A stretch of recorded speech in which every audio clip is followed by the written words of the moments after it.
یہ جو غزہ پہ بمباری ہو رہی ہے نا، مظلوم مر رہے ہیں، ہمیں ترس آتا ہے تو کیا اللہ کو نہیں آتا ہوگا؟ لوگ دیکھتے ہیں نا ویڈیوز میں بچوں کیسے خون میں لپٹے ہوئے، کیسا دل پگھلتا ہے. آپ کیا سمجھتے ہو اللہ کو کچھ نہیں ہوتا؟ اللہ میں حلم بہت ہے. اللہ کہتے ہیں لا تحسبن اللہ غافلا عما يعمل الظالمون. ہمیں بس اشکال ہوتا ہے نا، اے اللہ تو تو بڑا ظالم ہے، معاذ اللہ کچھ بھی نہیں کر رہا. ہم اپنی حکومتوں سے مطالبہ کرتے ہیں کچھ کرو، لوگوں سے مطالبہ کرتے ہیں کچھ کرو، تو اللہ تو کون سا معاذ اللہ کچھ کر رہا ہے؟ اللہ جواب میں کیا کہتے ہیں؟ لا تحسبن اللہ غافلا عما يعمل الظالمون. ظالم لوگ جو کچھ کر رہے ہیں اللہ کو ہرگز ان سے غافل مت سمجھو. اے اللہ جب تو سب دیکھ رہا ہے، غافل بھی نہیں ہے، عذاب کیوں نہیں دیتا؟ انما یؤخرهم لیوم تشخص فیہ الابصار. اللہ کہتے ہیں میرا حلم ہے، حلم برداشت، میں نے ایک دن رکھا ہے حساب و کتاب کا، اس وقت تک میں ظالم کو مہلت دیتا ہوں. دنیا میں بہت کچھ غلط ہوگا، اس سے بھی زیادہ غلط ہوا ہے دنیا میں. اور اے بھائی پیغمبر زکریا علیہ السلام، پیغمبر کا کتنا بڑا مقام ہوتا ہے. آج کسی ہم جو عبید اللہ بن زیاد کوفہ کا گورنر، اس پہ لعنتیں کیوں بھیجتے ہیں؟ حسین ابن علی کو قتل کیا نا اس نے کربلا میں، نبی کے نواسے کو. پوری دنیا میں کوئی ہے جو اس کا نام احترام سے لے ابن زیاد کا؟ اتنے بڑے بڑے ظلم ہوئے، اللہ نے اسے کچھ کیا؟ وہ پھر بھی گورنر رہا، نہ معزول ہوا، دندناتا رہا ہے، اپنی طبی موت مرا ہے وہ. آپ خود اندازہ لگاؤ، آج کسی نیک آدمی کو کوئی قتل کرتے انسان کی روح کانپ اٹھتی ہے. نبی کے نواسے کے قتل پہ کیا ہوا ہوگا؟ یعنی کیسا، کتنا بڑا جرم ہے نا. اور وہ گردن کاٹ کے نبی کے نواسے کی قاتل نے معاذ اللہ ابن زیاد کے سامنے لا کے رکھی ہے، سامنے لا کے رکھے. کیا یعنی ذرا سا انسان کے سینے میں دل ہو کانپ جاتا ہے، یہ بات سن کے کانپ جاتا ہے. اور وہ بدبخت کیا کر رہا تھا؟ چھڑی سے آپ کے ہونٹوں کو ٹچ کر رہا تھا. وہاں صحابی رسول نے فرمایا کہ بس کر، میں نے محمد صلی اللہ علیہ وسلم کو کئی بار ان ہونٹوں پہ اپنے ہونٹ رکھتے ہوئے دیکھا ہے. اتنا بڑا مقام ان ہونٹوں کا کہ ان ہونٹوں پہ نبوت کے ہونٹ ٹچ ہوئے ہیں. کتنا بڑا ظلم ہوا. تو کوئی زلزلہ آیا؟ کوئی آسمان پھٹا؟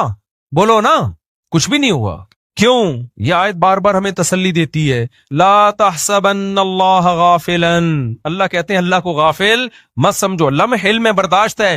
زکریا علیہ السلام تو پیغمبر تھے، کتنے مبارک پیغمبر. قرآن نے کیسا تذکرہ کیا زکریا علیہ السلام کا. سورہ مریم اٹھا کے دیکھو، جس سے پتہ چلتا ہے اللہ کو زکریا علیہ السلام سے کتنی محبت تھی. یا زکریا انا نبشرک بغلام اسمہ یحییٰ لم نجعل لہ من قبل سمیہ. زکریا علیہ السلام بوڑھے، بیوی بانج، ساری زندگی اللہ سے دعائیں مانگتے رہے، محراب میں عبادت کرتے رہے ہیں ساری زندگی. اتنے محبوب پیغمبر. پھر اللہ کہتے ہیں ہم نے زکریا کو بڑھاپے میں خوشخبری دی. انا نبشرک بغلام، اے زکریا تجھے لڑکا بھی ملے گا، اور اس کا نام ہم پہلے سے بتا دیں یحییٰ ہوگا. اور اس نام کا اس سے پہلے اس کائنات میں کوئی شخص، کوئی بیٹا نہیں گزرا. یہ نام بھی ہم سلیکٹ کر کے دے رہے ہیں. اور سیدن و حصورا، وہ سردار ہوگا، انتہائی درجے کا پاک دامن شریف ہوگا. اور یا یحییٰ خذ الکتاب بقوہ، اس کو نبوت ملے گی. کتنے بڑے فضائل زکریا علیہ السلام کے کہ ان کو ایسے بیٹا مل رہا ہے. معمولی تھے کیا جن کو؟ پھر وہ کہہ رہے ہیں اللہ بڑھاپے میں مجھے کیسے بیٹا ملے گا، میری بیوی تو بانج ہے بھائی. اللہ جواب میں کیا کہتے ہیں؟ قد خلقتک من قبل، اے زکریا میں نے تجھے پانی سے انسان بنا دیا، تو بڑھاپے میں تجھے اولاد نہیں دے سکتا. پھر اللہ کہتے ہیں میں زکریا کو یہ پروٹوکول کیوں دے رہا ہوں؟ انہم کانوا یسارعون فی الخیرات، زکریا اور اس کی بیوی نیکیوں میں ایک دوسرے سے بڑھ چڑھ کے حصہ لیا کرتے تھے. ویدعوننا رغبا ورہبا، راتوں کو اٹھ کے ہمارے سامنے ہاتھ پھیلا کر ہم سے جنت مانگا کرتے تھے اور جہنم سے پناہ. یعنی نیک لوگوں کی ساری صفات کس میں تھیں؟ زکریا علیہ السلام میں. حشر کیا بنی اسرائیل نے ان کا. زکریا علیہ السلام کو اس بڑھاپے میں دشمنی میں پکڑ کے ان کے سر پہ آرا چلا کے 2 ٹکڑے کیے. کوئی عذاب نہیں آیا اللہ کی طرف سے. سمجھ میں نہیں آ رہی بات؟ تو آپ کیا سمجھ رہے ہوگے اللہ ایسے ہی بیٹھا ہوگا، اس کو غصہ نہیں آ رہا ہوگا؟ بھائی اللہ یہ کہہ رہا ہوگا میرے پیغمبر کو تم نے اس طرح سے چیر دیا، کچھ بھی نہیں ہے. نا نا نا نا، اللہ کہہ رہا ہے آنے دو. آنا کس کے پاس ہے؟ میرے پاس. تو اللہ کا غضب انسانوں کے غضب سے کروڑہ گنا زیادہ. لیکن وہ غضب کا اظہار کیوں نہیں کرتا فوراً؟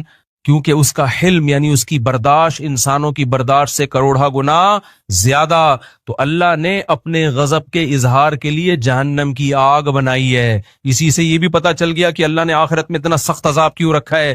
یہ سخت عذاب اللہ کے غضب کا اظہار ہے. جب اللہ ہے تو اس کی ہر طاقت انسانوں سے کروڑا گنا زیادہ، تو اس کا غضب بھی انسانوں سے کروڑا گنا زیادہ، اور اس کی رحمت بھی انسانوں سے کروڑا گنا زیادہ ہے. تو اس کی رحمت کا اظہار جنت کی صورت میں ہوگا، جس سے پتہ چلے گا کہ رحمت کہتے کس کو ہیں، اور اس کا غضب ظاہر ہوگا آگ کی صورت میں، جس سے پتہ چلے گا کہ غضب کہتے کس کو ہیں. تمہیں کیا پتا کہ غصہ کیا ہوتا ہے؟ دیکھو، ایک کمزور آدمی جب یا جو غریب آدمی کسی کو دعوت دیتا ہے تو کیسے دعوت دے گا؟ تو کہے گا کبھی ہمارے پاس آنا، ہم آپ کو کھانا کھلائیں گے. آپ کے ذہن میں آئے گا کہ دال چاول کھلا دیں گے، بریانی کھلا دے گا. بڑا سیٹ جب کہے گا نا بیٹا ہماری دعوت میں آنا، پتا چلے گا کہ دعوت کہتے کس کو ہیں. اور جو بڑا بدماش ہوتا ہے وہ جب ناراض ہوتا ہے نا، وہ کہتا ہے بیٹا ابھی تو نے غصہ دیکھا نہیں ہے، جب میں تجھے ٹارچر کروں گا نا تجھے پتا چلے گا کہ میرا غصہ ہے کیا. یہ تو انسانوں کے غصے ہیں. تو اللہ نے آگ میں جلانے کا انتظام کیا. اللہ ہم سب کو اس آگ سے بچائے. یہ آگ کیا ہے؟ اللہ کے غضب کا اظہار ہے. یہ تھی اس لوگ کہتے ہیں نا جہنم میں آگ کیوں؟ بھائی اللہ کے غضب کا اظہار ہے. تو وہ اللہ ہے تو اس کے غضب کا اظہار ایسے ہی ہوگا. تو اللہ کہتے ہیں جب یہ انگلیاں چبائیں گے تو اللہ کہے گا جب تمہیں اللہ کی طرف بلایا جاتا تھا تو آج تمہیں اپنے اوپر جتنا غصہ آ رہا ہے ہمیں تم پر اس سے بھی زیادہ اس وقت غصہ آتا تھا. فتکفرون، تم جب انکار کرتے تھے تو وہ جواب میں کیا کہیں گے؟ ربنا امتنا سنتین واحییتنا سنتین، اے اللہ تو نے ہمیں 2 دفعہ موت دی، ہم نے اپنی آنکھوں سے دیکھ لیا. ایک موت تو ہماری پیدائش سے پہلے، وہ بھی ہم مردہ ہی تھے نا، اور پیدا کر کے تو نے ہمیں دوبارہ موت دی. یہ 2 قدرت دیکھی ہم نے. پھر تو نے ہمیں 2 زندگیاں دی. ایک زندگی تو ہم نے دیکھ لی تھی، دوسری ہماری سمجھ میں نہیں آتی تھی کہ بار بار کہتے تھے کون پیدا کرے گا، دوبارہ کیسے پیدا ہوں گے. تو خود اپنی بے عقلی بتا رہے ہوں گے کہ جو موت دے کے زندگی دے سکتا ہے وہ دوبارہ زندہ کیوں نہیں کر سکتا. تو کہیں گے اللہ ہم نے دوسری زندگی بھی اپنی آنکھوں سے دیکھ لی، مان لیا کہ حساب و کتاب ہے، لیکن اس وقت ماننے کا کوئی فائدہ نہیں ہوگا. جہنمی جب جہنم میں جائیں گے تو کیا کریں گے؟ اپنے دانتوں سے اپنی انگلیاں چبائیں گے، غضبناک ہوں گے کہ کاش ہم اللہ اس کے رسول کی دعوت پر لبیک کہہ دیتے. کاش کہ یہ لوگ نہ اپنی انگلیاں چبائیں گے جہنم میں، نفرت سے، اپنے اوپر نفرت سے. تو اللہ پتہ ہے کیا کہیں گے؟ ان الذین کفروا ینادون، ان کو پکارا جائے گا اللہ کی طرف سے، فرشتے پکار کے کہیں گے لمقت اللہ اکبر من مقتکم انفسکم، آج تمہیں اپنے اوپر بہت غصہ آ رہا ہے. جب تمہیں اللہ کی طرف بلایا جاتا تھا اور تم اگنور کرتے تھے اور کہتے تھے ہٹو یہ مولوی لوگ آ جاتے ہیں دین کی باتیں کرنے کے لیے، ہر وقت نماز، ملک کی ترقی اصل کیا ہے؟ انگریز چاند پہ پہنچ گیا اور یہ کہہ رہے ہیں زنا مت کرو. انگریز جناب جاپان نے ایسی ٹرینیں ایجاد کر لی ہیں سیکنڈ میں یہاں سے وہاں، اور یہ کہتے ہیں زنا مت کرو، شراب مت پیو. بے بھائی ان چکروں سے نکلو، ٹرینوں میں بیٹھو، زو کر کے یہاں سے وہاں پہنچو. تو کیا ہوگا؟ یہاں سے وہاں پہنچ جائے گا بھائی. بالآخر پہنچنا تو قبر میں ہی ہے نا. ہم اس کے قائل ہیں کہ ٹرینیں ایسی ہی ہونی چاہیے جیسے جاپان میں. ایسا نہ ہو کہ ہم یہ جو بدحالی ہے ملک میں اس کو ہم اپریشیٹ کر رہے ہیں یا پروموٹ کر رہے ہیں، ان حکمرانوں کو ہم اپریشیٹ کر رہے ہیں یا اس بدحالی کو پروموٹ، ایسا نہیں ہے. لیکن پہل کیا ہے؟ پہلے اللہ کا اپنے بارے میں پوچھے گا، ٹرینوں کے بارے میں بعد میں سوال ہوگا. اور اگر اللہ کے ہو گئے تو ٹرینیں بھی ٹھیک ہو جائیں گی. یہ ٹرینیں بھی تو اسی وجہ سے خراب ہے کہ کرپشن ہے. اگر اللہ کا خوف ہوگا تو کرپشن ختم. کرپشن ختم 2 چیزوں سے ہوتی ہے، اللہ کے خوف سے یا قانون سے. انگریزوں نے قانون مضبوط کر لیا، وہاں بھی اللہ کے خوف سے نہیں ہے اتنا زیادہ کوئی مسئلہ، قانون بہت سخت ہے اس لیے کرپشن نہیں ہے. ہمارے ہاں تو بھائی قانون بھی نہیں ہے، اللہ کا خوف بھی نہیں ہوگا تو برباد ہو جائیں گے ہم لوگ. تو اللہ کیا فرمائیں گے ان سے کہ جب تمہیں دنیا میں اللہ کی طرف بلایا جاتا تھا اور تم تکبر کرتے تھے تو اللہ کو تم پر اس سے بھی زیادہ غصہ آتا تھا جتنا تمہیں آج اپنے اوپر آ رہا ہے، اس سے بھی زیادہ غصہ آتا تھا. لیکن دنیا دار آدمی کیا کہتا ہے کہ کچھ بھی نہیں ہو رہا بھائی، میں نماز چھوڑ دیتا ہوں کچھ بھی نہیں ہوتا، میں زکوٰۃ نہیں دیتا کچھ بھی نہیں ہوتا، میں سود کھاتا ہوں کچھ بھی نہیں ہوتا، میں زنا کرتا ہوں کچھ بھی نہیں ہوتا. تو اللہ کہتے ہیں کہ مجھے اس سے بھی زیادہ غصہ آتا تھا جتنا تمہیں آج آ رہا ہے. فرق تم میں اور مجھ میں یہ ہے کہ تم میں حلم نہیں ہے، برداشت نہیں ہے. مجھ میں کیا ہے؟ حلم ہے. میں نے کہا ایک وقت رکھا ہے حساب و کتاب کے لیے، تو اس لیے میرے بھائی اللہ کی نظر میں سب سے زیادہ ویلیو کس کی ہے؟ اللہ کے آرڈر کی. تو یہ نہیں دیکھا کرو کہ اس سے ہوتا کیا ہے بھائی. اگر ہاں اللہ نے بعض دفعہ آرڈر میں خود ہی لچک رکھ دی ہے. اللہ نے کہا یہ آرڈر ہے، ضروری نہیں ہے. جیسے اللہ میاں نے ترغیب دے دی 4 شادیاں کرو، آرڈر دیا، لیکن بتا دیا فرض نہیں ہے، ورنہ سب چوڑے میں آ جاتے. ترغیب دے دی، فرض نہیں کیا. فرض کر دیتے خوش تو بہت ہوتے آپ اوپر سے، جب کرنے جاتے تو پتہ چلتا ہے یار یہ ہو کیا گیا ہمارے ساتھ. ٹھیک ہے نا، ترغیب دے دی کہ کرو، اچھی بات ہے. بعض چیزیں اللہ نے ترغیب نہیں دی ہیں، وہ آرڈر دیا ہے. نماز کیا ہے؟ آپشنل نہیں ہے، فرض ہے. داڑھی رکھنا کیا ہے میرے بھائی؟ فرض ہے، یہ آپشنل نہیں. غامدی صاحب نے تو انکار کر دیا. دین غامدی صاحب سے نہیں لو، علماء سے لو. بخاری مسلم کی واضح حدیثیں، آف اللحا، داڑیاں بڑھاؤ، ہمت کر کے رکھ لو داڑھی. نظر کی حفاظت کرنا کیا ہے؟ آپشنل نہیں ہے، کیا ہے بھائی؟ فرض ہے. اور اگر غلطی ہو تو توبہ کرو اللہ سے. یا قوم استغفروا ربکم، نوح علیہ السلام نے قوم سے کہا غلطی ہو گئی ہے تو اس کا بھی اللہ نے تلافی کا طریقہ رکھا ہے. میری قوم اللہ سے توبہ کرو، اکڑ تھوڑی جاؤ ہم سے غلطی ہوتی ہے بس چھوڑا یار. ایک آدمی نے مجھے کہا مجھے فوش فلموں کی عادت ہے، اب میں توبہ کر کر کے تھک گیا ہوں، مجھ سے نہیں چھوٹ رہا. میں نے کہا ٹھیک ہے، پھر اللہ سے تجھے معاف کرنا بھی نہیں ہو رہا. اب تو توبہ کر کر کے تھک سکتا ہے تو اللہ کہے گا کہ جب تجھ سے توبہ نہیں ہو رہی ہے تو میں کوئی معاف کرنے کا میں نے ٹھیکہ نہیں لیا ہوا. انلزمکموہا وانتم لہا کارہون. جب اللہ معاف کرنے کے لیے تیار ہے تو پھر وہ گالی نکل رہی ہے منہ سے، کیا کریں؟ تو کم بخت کر لینا توبہ. ابے تیرے سے 100 دفعہ گناہ ہو گیا، اللہ کہہ رہے ہیں 101ویں دفعہ توبہ کر، آئندہ نہیں کروں گا. عزم کر اور بچنے کے اسباب اختیار کر، میں 101ویں دفعہ بھی کیا کروں گا؟ معاف کروں گا. پھر بچنے کی کوئی لڑتا رہے یار، ساری زندگی شیطان سے پھڈا ہے تیرا. کلابازیاں شیطان کو تو کبھی گرا دے، کبھی شیطان تجھے پھڈا رہے. جس دن تو نے ہتھیار ڈال دی ہے نا کہ مجھ سے نہیں ہوتا، اللہ کہہ گئے پھر مجھ سے بھی نہیں ہوتا. صحیح ہے نا؟ جب تک عاجزی دکھاتا رہے گا نا، لڑتا رہے گا اللہ سے. اللہ سے لڑنے کا مطلب معافیاں مانگتا رہے گا. تو اللہ کہتا ہے 100 دفعہ توبہ ٹوٹے کہ 101ویں دفعہ بھی قبول کروں گا میں. جہاں ہتھیار ڈال دیے مفتی صاحب مجھ سے نہیں چھوٹ رہی، میں چھوڑو یار، اب تو بس چھوڑو، پھر جاؤ جہنم میں. اللہ کہے گا جاؤ. اس لیے بھائی گناہ ہو بھی رہے نا تو توبہ کا تعلق اللہ سے ختم مت کرو، پھر چھوڑو. بدنظری ہو گئی پھر توبہ کرو، پھر ہو گئی پھر توبہ کرو، پھر ہو گئی پھر توبہ کرو. پریشان ہو کے توبہ کرو، کسی بھی طرح سے کرو بھائی. چھوڑنے کی کوشش میں لگے رہنا ہے. کوشش جس دن چھوڑ دی نا تو اللہ کہے گا جب تو خود جہنم پہ مطمئن ہو گیا ہے تو پھر ہم تجھے زبردستی نہیں بچاتے. اللہ تعالیٰ کہ نہیں تو کودنا چاہ رہا ہے، ہم کہیں نہیں میں اللہ کہتے ہیں میں نے جہنم بھی کسی سلسلے میں بنائی ہے. ٹھیک ہے نا؟ اس میں بھی کسی کو بھیجنا ہے میں نے، یہ خالی نہیں رہے گی. جیسے ہمارے یہاں گورنمنٹ نلکے لگاتی ہے تو پانی کے لیے، لیکن وہ اکثر خالی رہتے ہیں. تو ہم گورنمنٹ سے کہتے ہیں کس سلسلے میں آپ نے لائنیں بچھائی تھی؟ گورنمنٹ کہتی ہے سلسلہ چھوڑو، پانی نہیں ہے.